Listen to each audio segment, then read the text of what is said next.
Limited. Your dream comes true, NSIBM Jamshedpur. Khalari super cement, 75 वर्षों का भरोसा। NSIT बीटा पटना बिहार। इससे मिले बेहतर स्वास्थ्य। किन किन बातों का रखें ख्याल ताकि आप रहे स्वस्थ। कैसा हो आपका खान पान, ये और बहुत कुछ जानने के लिए देखिए हेल्थ मंत्रा अब एक नए समय पर, रविवार दोपहर 12:30 बजे और पुनः प्रसारण बुधवार दोपहर 12:30 बजे सिर्फ ETV बिहार झारखंड।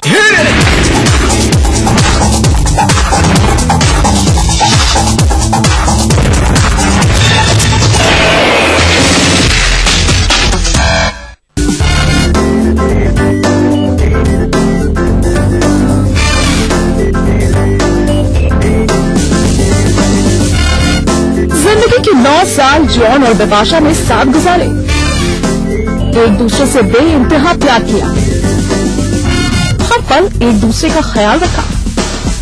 लेकिन आज बिपाशा जॉन से नफरत करती है, क्योंकि जॉन ने बिपाशा को ऐसा दर्द दिया कि बिपाशा को बुझाया नहीं खुलता।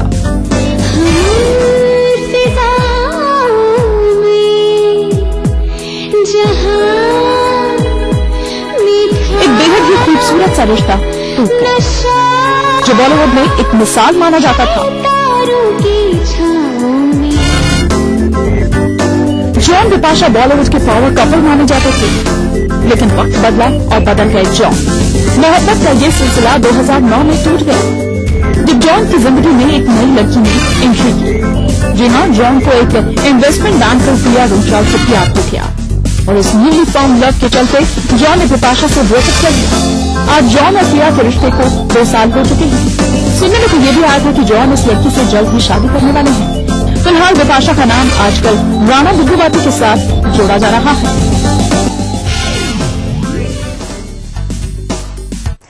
सलमान जैसा हाल तो फिलहाल शाहिद कपूर का भी है। करीना के जाने के बाद बेचारे शाहिद बिल्कुल अकेले रह गए।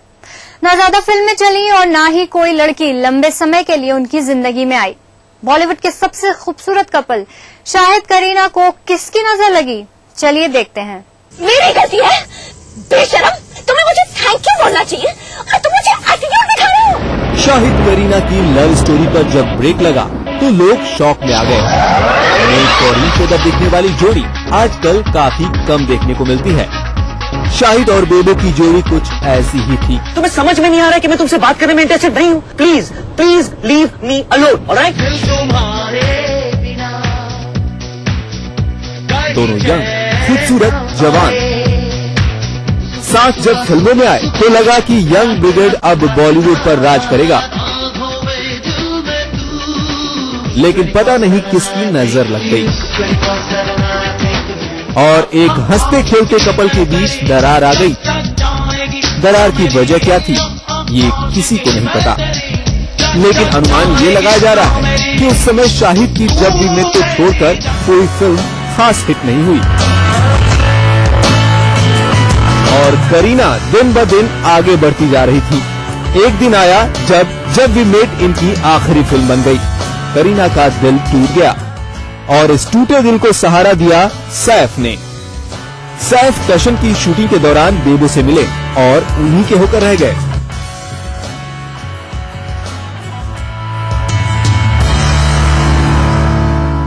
नाकाम इश्क की दास्तां में अगर किसी का नाम सबसे ऊपर आता है तो वो है अमिताभ रेखा की प्रेम कहानी का।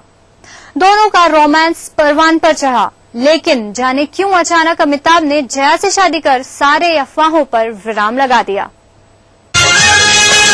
सबके बिछड़े हुए हम आज कहाँ आके मिले। रेखा और अमिताभ की जोड़ी बॉलीवुड की सदाबहार जोड़ी मानी जाती थी और इस दौर में दोनों के प्यार के किस्से भी सरेआम थे। कारण था कि सुहाग, मिस्टर नटवरलाल, गंगा की सौगंध और मुकद्दर का सिकंदर में दोनों के of and on screen chemistry का जलवा दिखा। कहते हैं कि दो अनजाने के समय उनका रिश्ता गहराया था और ऋषि कपूर नीतू सिंह की शादी में जब रेखा को मांग में सिंदूर के साथ देखा गया तो दोनों की शादी की अफवाहें भी उड़ी। हालांकि अमिताभ और रेखा ने अपने रिश्ते पर कोई टिप्पणी नहीं की। तो ये सिलसिले हुए दूर तक 1973 में अमिताभ बच्चन ने जया बहादुरी के साथ शादी कर दी। अमिताभ, रेखा और जया आखिरी बार फिल्म सिलसिला में आए और कहते हैं कि जया की कसम के चलते अमिताभ ने इसके बाद रेखा से कोई संबंध नहीं रखा। आज भी रेखा अकेली है, लेकिन अमिताभ अपने परिवार और अपने करियर में मगन है। ये इश्क नहीं आसान, बस इतना समझ लीजिए, एक आग का दरिया है और डूब के जाना है। दिलीप मधुबाला की कहानी भी कुछ ऐसी ही थी। इश्क तो दोनों ने एक दूसरे से खूब किया और कहते हैं इस इश्क की शुरुआत खुद मधुबाला ने की थी। लेकिन आखिर क्यों एक नहीं हो पाया मुगले आजम का ये खूबसूरत जोड़ा? क्या वजह थी कि एक दूसरे को इतना चाहने के बावजूद दोनों की एक दूसरे से शादी नहीं हो पाई? मैं जितना उससे भुलाना चाहता हूँ उतना ही वो मुझे याद आता है। मैं जितना उससे भागना चाहता हूँ उतना ही वो मेरे सामने आता है। तुम्हारी खामोशी से मेरा दम घुट जाएगा। अंजू, मैं तुम्हारी एक मुस्कुराहट के लिए अपनी जान भी देती। मेरी मुस्कुराहट। दिलीप कुमार और मधुबाला के बीच ज्वार भाटा के सेट पर मुलाकात हुई थी। मेरे सामने खड़ी हो, लेकिन मुझे ऐसे मालूम होता है जैसे मुझसे हजारों मील दूर हो गई। मैं तुम्हारे पास हूँ, तुम्हारे दुख, तुम्हारी तकलीफें सब मेरी। तुम मेरे ही तो बस इतना ही चाहिए।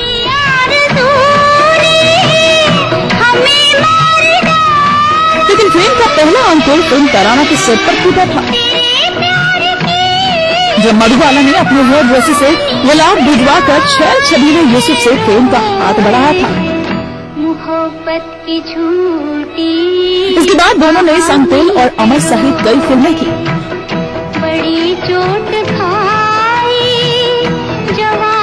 मुगले आजम के सेट पर अपनी शूटिंग न होने के बाद भी दिलीप सिर्फ मधुबाला से मिलने आते थे। सलीम को अपनी आंखों में वो देख लेने दो जो तुम्हारी जबान कहते हुए डरती है। दोनों जब इंसानियत की प्रीमियर पर हाथ में हाथ डाले आए तो दहेगा भी मच गया था। कहते हैं कि दिलीप कुमार के साथ रिश्तों के आगे न बढ़ने में मधुबाला के पिता जिम्मेदार थे। पिता अताउल्लाह खान तैयार नहीं थे और मधुबाला बिना पिता की मंजूरी के कोई कदम नहीं उठाना चाहती थी। यहाँ तक कि पिता के मना करने के कारण वो नया दौर से भी बाहर कर दी गई। बाद में दिलीप साहब ने अपनी सबसे बड़ी फैन सायरा बानो से शादी कर दी।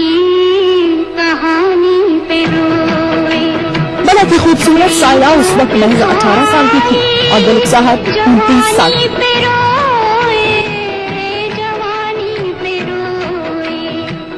फिल्मी नामों में अब वक्त एक छोटे से ब्रेक का, मिलते हैं ब्रेक के बाद।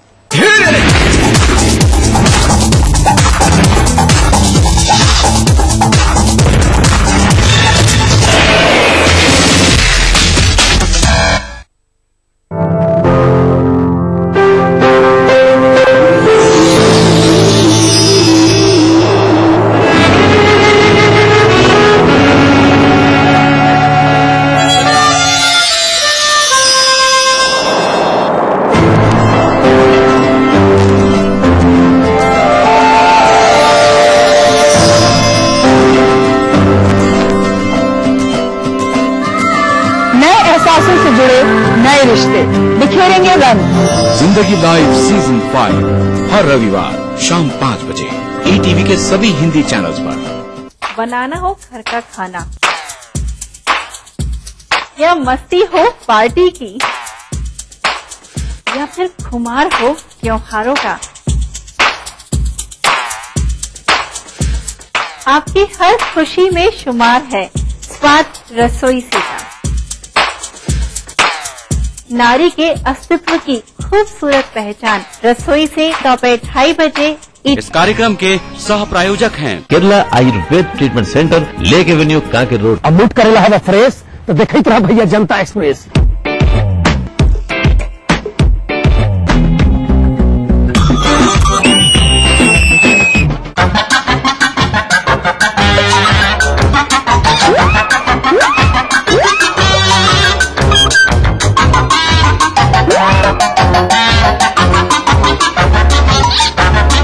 अरे मूड कर रहा है फ्रेश तो देखते रहिए जनता एक्सप्रेस हर रविवार सुबह 11:30 बजे सिर्फ ETV बिहार। इस कार्यक्रम के सह प्रायोजक हैं Tarian World School। 2 कदम आगे। स्काई हेल्थ सेंटर, स्वास्थ्य का वादा, स्काई का इरादा। Yamuna Awas developers India private limited. आवारा हूँ या गर्दिश में हूँ, आसमान का तारा हूँ। लेके पहला पहला प्यार भर के आंखों में कुमार, जादू नगरी से आया है कोई जादूगर। ये रातें, ये मौसम, नदी का किनारा, ये चंचल हवा। कहा दो दिलों ने तुम कल कभी हम न होंगे जुदा। भूले बिसरे गीत देखना ना भूले।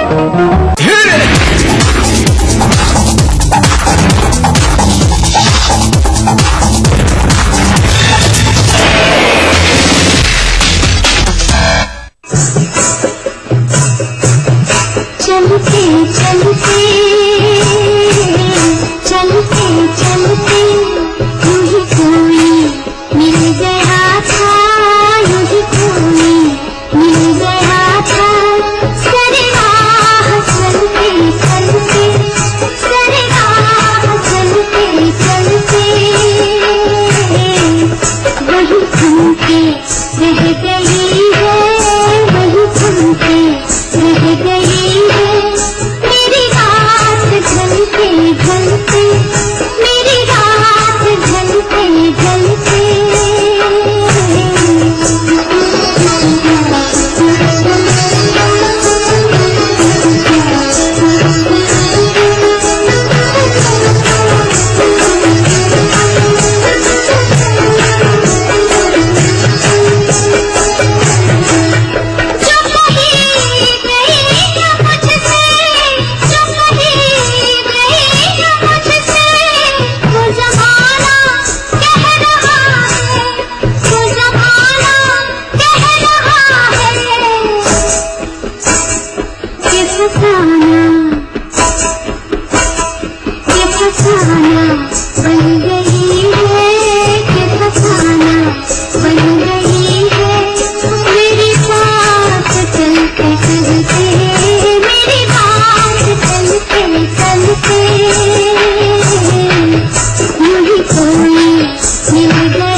बुझ कुछ रहे मेरे साथ जलते जलते, मेरे साथ जलते जलते, ये दीवार कुछ रहे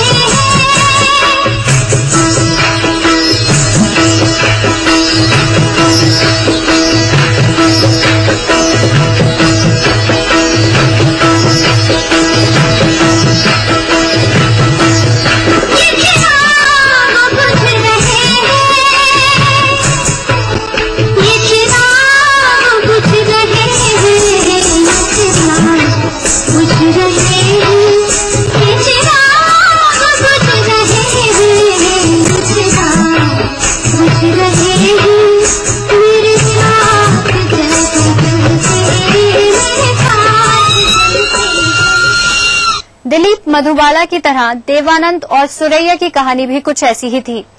सुरैया का रूढ़िवादी परिवार देव साहब से शादी करने के सख्त खिलाफ था और मोहब्बत में चोट खाए देव साहब हमेशा की तरह हर गम धुएं में उड़ाकर सब कुछ भूल गए, अपनी जिंदगी में मस्त हो गए। ये दिल न होता बेचारा, कदम न होते आवारा, जो खूबसूरत। देवानंद और सुरैया की प्रेम कहानी तो लगभग शादी की दहलीज तक पहुंच चुकी थी,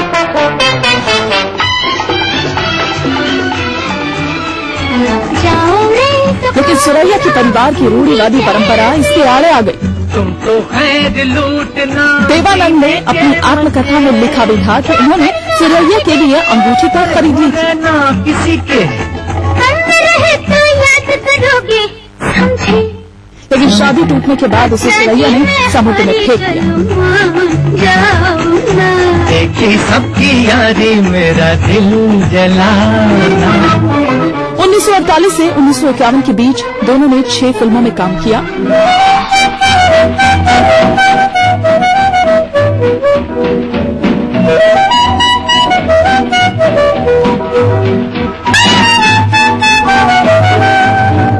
और फिर विद्या के सेट पर जब देव साहब ने सुरैया को डूबने से बचाया था, तब से प्यार परवान चढ़ा।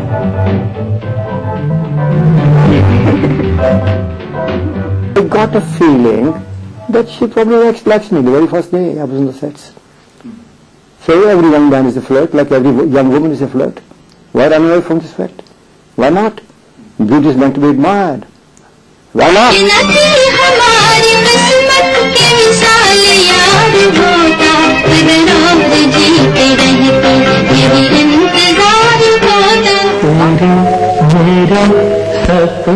देवानंद से शादी न होने के बाद सुरैया ने शादी की है।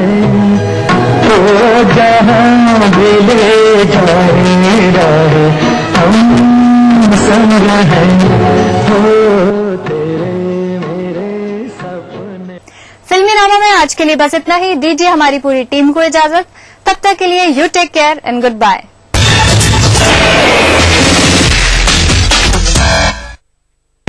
नमस्कार, हाजिर हूं मैं प्रवीण दत्ता लिए आपका फेवरेट क्राइम शो दास्तान-ए-जुर्म, जब हैवानियत के तूफान में करार उठे इंसानियत,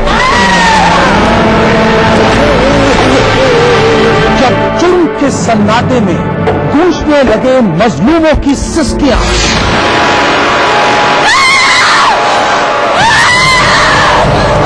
तब उस खामोश जुर्म को हम देते हैं मुकम्मल आवाज और करते हैं आपको बाखबर, ताकि आप न हो जाएं किसी की खौफनाक बदनीयत के शिकार।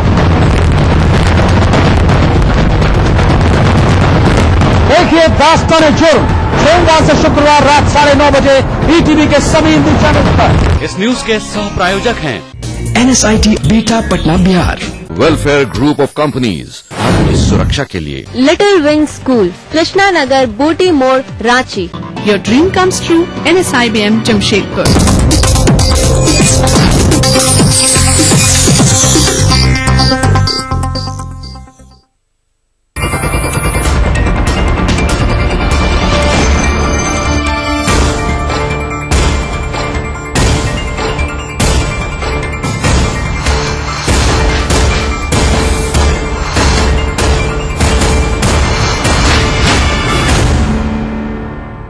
नमस्कार, मैं हूं हरिशंकर व्यास।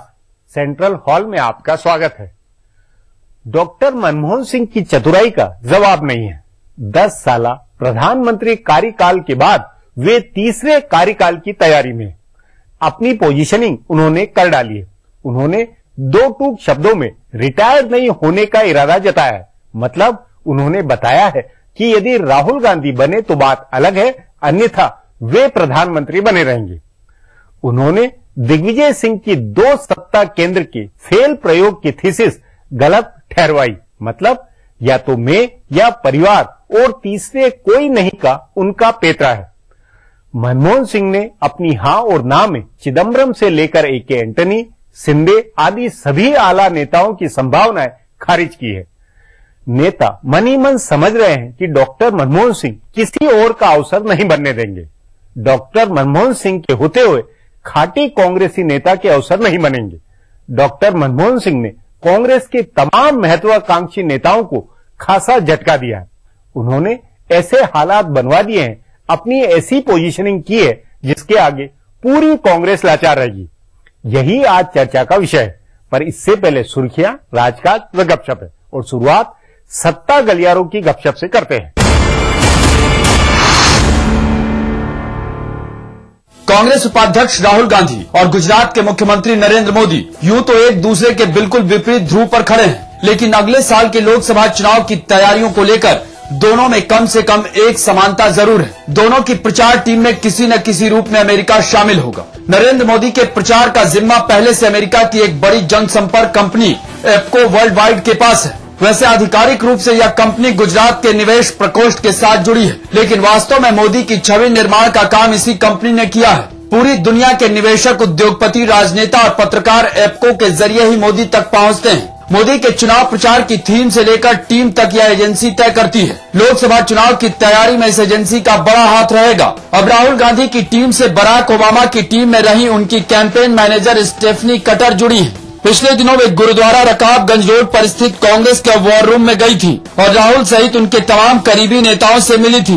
वे 2012 के ओबामा के चुनाव में सोशल मीडिया का कैंपेन संभालती थी। सो इस बारे में उन्होंने राहुल और उनकी टीम को समझाया है। अगले चुनाव में कटर के सुझावों का अहम रोल रहना है। दोनों में एक समानता यह भी है कि एप्को की प्रमुख मार्गेरी क्रॉस और राहुल की टीम से मिली स्टेफनी कटर दोनों महिलाएं हैं।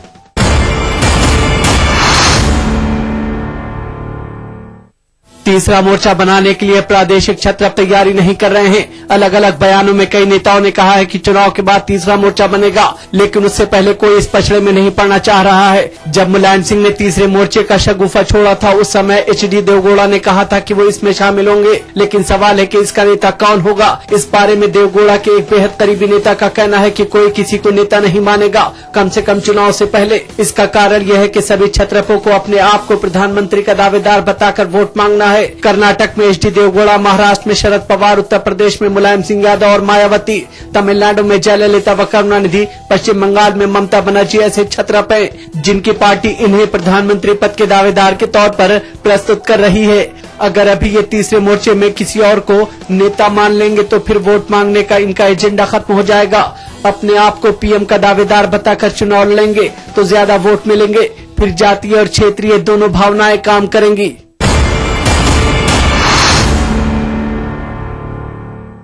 जनता दल यू की राष्ट्रीय कार्यकारिणी की 2 दिन की बैठक के बाद ज्यादातर जानकारों का कहना है कि जदयू ने भाजपा को 8 महीने का समय दिया है, लेकिन असल में जदयू को भी समय की जरूरत है। वह भी अभी अलायंस तोड़ने की स्थिति में नहीं है। पार्टी के जानकार नेताओं का कहना है कि अभी नरेंद्र मोदी के नाम का हल्ला नहीं मचा है। भाजपा ने खुद ही उनके नाम की घोषणा नहीं की है। ऐसे में उनके नाम पर अलायंस कैसे तोड़ सकते हैं। अभी अलायंस तोड़ने पर मुस्लिम मतदाताओं में यह मैसेज नहीं जाएगा कि मोदी को रोकने के लिए जदयू ने अलायंस तोड़ा है। ऐसे में मुस्लिम वोटों का रुझान लालू प्रसाद की तरफ बना रहेगा। दूसरे नीतीश कुमार को कांग्रेस के साथ अलायंस नहीं करना है। यह बात स्पष्ट होते ही राजद, लोजपा, कांग्रेस का अलायंस हो जाएगा और स्वाभाविक रूप से मुस्लिम वोट उनकी तरफ जाएगा। इसलिए भी अलायंस तोड़ना घाटे का सौदा था। एक दूसरा मामला सवर्ण, खासकर भूमिहार वोटों का मामला है। महाराजगंज उपचुनाव में नीतीश कुमार PK शाही को उम्मीदवार बना रहे हैं। राजद के प्रभुनाथ सिंह बनाम PK शाही के मुकाबले अगर शाही जीते तो भूमिहार वोटों के जदयू के साथ जाने का मैसेज होगा।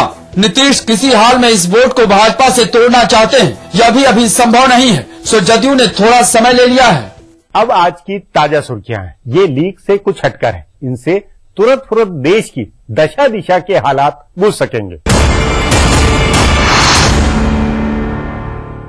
पंजाब के मुख्यमंत्री प्रकाश सिंह बादल और उनके बेटे उप मुख्यमंत्री सुखबीर बादल ने आज प्रधानमंत्री मनमोहन सिंह से मुलाकात की और 9 लोगों की हत्या के दोषी आतंकवादी देवेंद्र पाल सिंह भुल्लर को माफी देने की अपील की।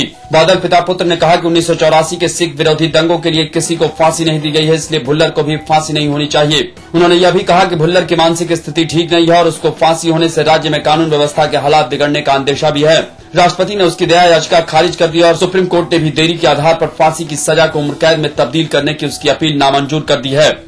गृह मंत्रालय की ओर से पुलिस सुधारों पर विचार के लिए बुलाई गई बैठक में ज्यादातर मुख्यमंत्री नहीं पहुंचे। कांग्रेस शासित राज्यों के भी मुख्यमंत्रियों ने इसमें हिस्सा लेना जरूरी नहीं समझा। सिर्फ 7 राज्यों के मुख्यमंत्री इसमें भाग लेने पहुंचे, जिसमें 3 मुख्यमंत्री विपक्षी पार्टियों के थे। कांग्रेस के भी 3 मुख्यमंत्री उत्तर पूर्व के ही थे। असम के तरुण गोगोई, अरुणाचल प्रदेश के नबम टुकी और मेघालय के मुकुल संगमा, इनके अलावा उत्तराखंड के विजय बहुगुणा ने हिस्सा लिया। प्रधानमंत्री मनमोहन सिंह भी इसमें शामिल नहीं हुए। इसमें गृह मंत्री सुशील कुमार शिंदे ने कहा कि पुलिस को कामकाज के लिए बेहतर माहौल उपलब्ध कराना चाहिए ताकि वे तनाव मुक्त होकर काम कर सकें। कांग्रेस उपाध्यक्ष राहुल गांधी का चुनाव क्षेत्र अमेठी अब जिला नहीं रहेगा। इलाहाबाद हाईकोर्ट की लखनऊ बेंच ने अमेठी को जिला बनाने के प्रस्ताव को अवैध करार दे दिया है। 1 जुलाई 2010 को उस समय के मुख्यमंत्री मायावती ने रायबरेली की 3 और सुल्तानपुर की 2 विधानसभा सीटों को मिलाकर छत्रपति शाहू जी महाराज के नाम से एक नया जिला बनाया था। समाजवादी पार्टी की सरकार ने इसका नाम बदलकर अमेठी कर दिया था। हाईकोर्ट ने इस आधार पर इसे जिला बनाने के प्रस्ताव को खारिज कर दिया है कि जिस समय से जिला बनाया गया था उस समय जनगणना का काम चल रहा था और उस समय नया जिला नहीं बनाया जा सकता था। समाजवादी पार्टी ने बसपा प्रमुख मायावती के इस आरोप का खंडन किया है कि राज्य सरकार बदले की भावना से काम कर रही है। सपा मुखिया मुलायम सिंह यादव के भाई और प्रदेश के पीडब्ल्यूडी मंत्री शिवपाल यादव ने कहा कि अगर राज्य सरकार बदले की भावना से काम करती तो भ्रष्टाचार के कई आरोपों से घिरी मायावती अब तक जेल में होती। उन्होंने सपा कार्यकर्ताओं को गुंडा कहे जाने पर नाराजगी जताते हुए मायावती को सलाह दी कि वे सोच समझकर बोलें। ओडिशा के मुख्यमंत्री नवीन पटनायक ने अपनी पुरानी सहयोगी पार्टी भाजपा के साथ चुनाव पूर्व तालमेल से इनकार कर दिया है। दिल्ली में एक सम्मेलन से अलग पत्रकारों से बात करते हुए पटनायक ने कहा कि वे भाजपा के साथ नहीं जाएंगे। उन्होंने यह भी कहा कि तीसरे मोर्चे का विकल्प बेहतर है। हालांकि इससे पहले उनकी पार्टी के सांसद भर्तृहरि महताब ने कहा था कि उनकी पार्टी को नरेंद्र मोदी के नाम से कोई आपत्ति नहीं है। पुणे के जर्मन बेकरी में हुए बम विस्फोट में गिरफ्तार किए गए एकमात्र आरोपी मिर्जा हिमायत बेग को अदालत ने दोषी ठहराया है। 2010 में हुए इस विस्फोट में 5 विदेशियों सहित 17 लोग मारे गए थे और 60 लोग घायल हुए थे। पुणे की सत्र अदालत ने हिमायत बेग को हत्या के प्रयास, साजिश रचने, सांप्रदायिक सद्भाव को नुकसान पहुंचाने आदि के आरोप में दोषी ठहराया है। 18 अप्रैल को उसकी सजा का ऐलान होगा। फिलहाल अब एक ब्रेक है, फिर राजकाज की खबर देने वाली बातें होगी।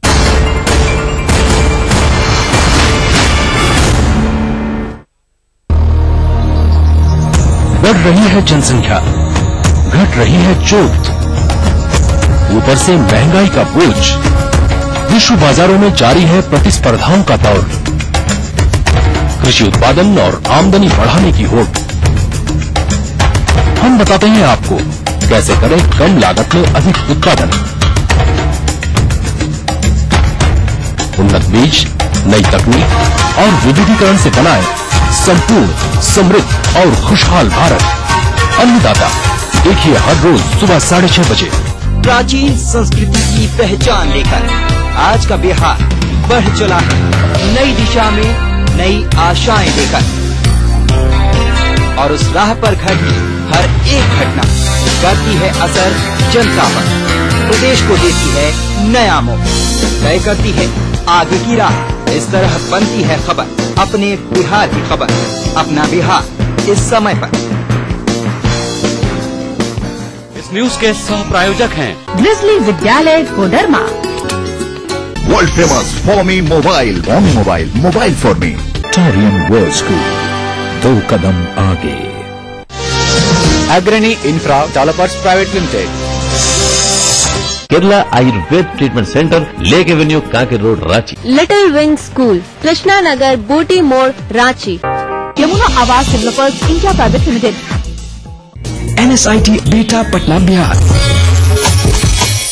कैसी भी हो समस्या, यदा मुस्तरी करकटे या कमाने, यदा चश्मखोरा नमान से सड़ान से, तदा ज्योतिषी क्या पढ़ेगा लिखेगा, हुआ बालका बादशाही करेगा। कोई भी हो जिज्ञासा, हस्ताक्षर पहचान होती है व्यक्तित्व के अंतरंग ऊर्जा का, बाहरी प्रमाण से कुछ लेना देना नहीं होता। पाइए अपनी सभी समस्याओं का समाधान ग्रह नक्षत्र